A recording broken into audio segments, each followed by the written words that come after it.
ಹಸುರಿನ ಬನಸಿರಿಗೆ ಒಲಿದು ಸೌಂದರ್ಯ ಸರಸ್ವತಿ ಧಾರೆಗಿಳಿದು ಆಹಾ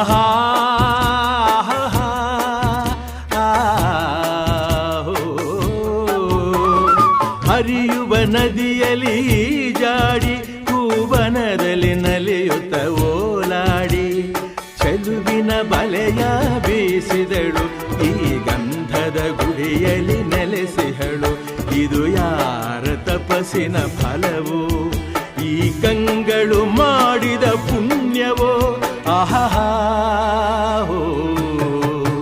ನಾವಾಡುವ ನುಡಿಯೇ ಕನ್ನಡ ನುಡಿ ನಾವಿರುವ ತಾಣವೇ ಗಂಧದ ಗುಡಿ ಅಂದದ ಗುಡಿ ಗಂಧದ ಗುಡಿ ಚಂದದ ಗುಡಿ ಶ್ರೀಗಂಧದ ಗುಡಿ ಆಹಾ